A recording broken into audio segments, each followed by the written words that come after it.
भक्त की परिभाषा क्या होनी चाहिए?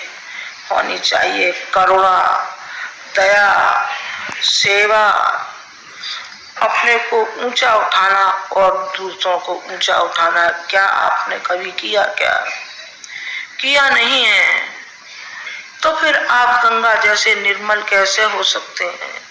कैसे आप पवित्र हो सकते हैं? ये पवित्रता का दिन है।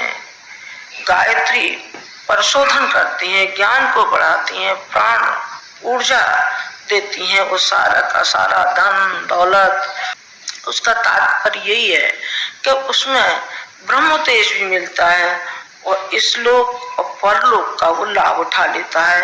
कौन भक्त इस लोक में वो इस लायक बन जाता है कि अपना सीना ताने हुए और सर ऊंचा किए हुए दूसरों को रास्ता बताते हुए और चला जाता है लाखों करोड़ों की आंखों में आंसू देता हुआ और कहता हुआ कि भक्ति की परिभाषा यही है कि भक्त को चाहिए कि वो निर्मल बने, शीतल बने, शीतलता प्रदान करे। गंगा पापों का हरण करती है और गायत्री हमारे ज्ञान को ऊंचा उठाती है। ज्ञान नहीं है तो कुछ नहीं है, और ज्ञान भी है और व्यवहार में नहीं है तो और भी कुछ नहीं है। ऐसे ज्ञानियों का क्या करें? वो ज्ञानी नहीं है, उनको तो जाने क्या करें।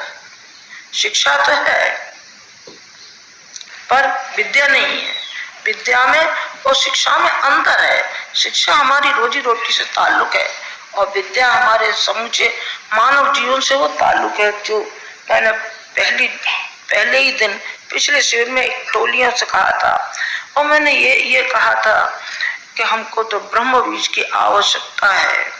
ये गायत्री ब्रह्म बीज देगी। ये गायत्री, ये कौन सी गायत्री? ये विश्वव्यापी गायत्री है। गायत्री गुरु जी की है। हाँ बेटा, भक्ति की परिभाषा बता रही हूँ मैं आपको। हर कोने कोने में, राष्ट्र के कोने कोने में ये पहुंचनी चाहिए। जिस माता ने इतना अनुदान दिया हो, जिस माता ने रक्त के कड़मे से और दूध पिलाया हो, वो माँ बड़ी महान है, बड़ी महान है।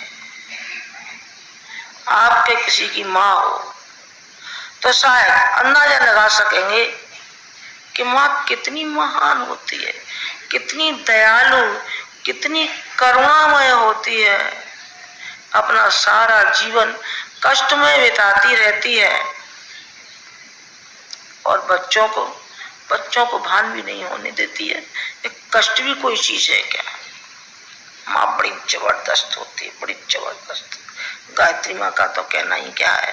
मैं तो एक साधारण माँ की बात कह रही थी और उस चेतना का, उस शक्ति का तो कहना ही क्या है।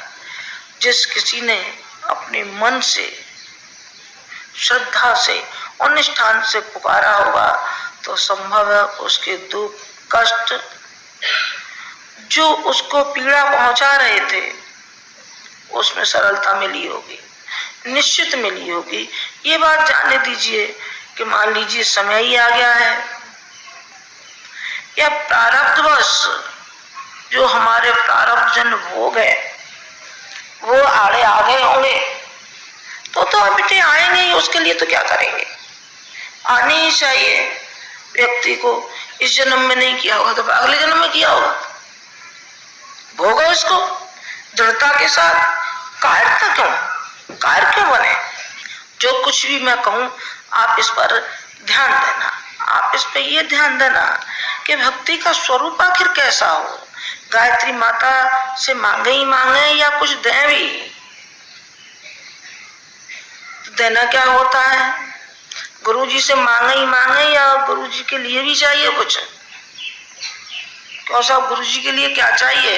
रुपया, पैसा, धोती, कपड़े, खाना पीना? नहीं बेटे, वो तो हमारी दो भुजाएं हैं, हम कमा लेंगे। ना हमने मिशन का खाया है और ना मिशन का कभी खाएंगे। ये हमारी प्रतिज्ञा है, ये हमारी प्रतिज्ञा है।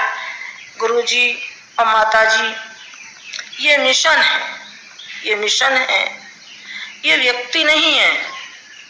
आप फिर समझ लीजिए, ये व्यक्ति नहीं है, ये मिशन है। और ये मिशन तो अब बहुत तेजी से बढ़ता हुआ चला जा रहा है। आप कुछ ही दिन में देखना कि ये मिशन कहां से कहां पहुंचेगा। मेरी जीवात्मा कहती है, मेरा साहस कहता है और मेरा पुरुषार्थ भी कहता है, मैं किसी भी बच्चे को बुज़दिल नहीं होने दूंगी।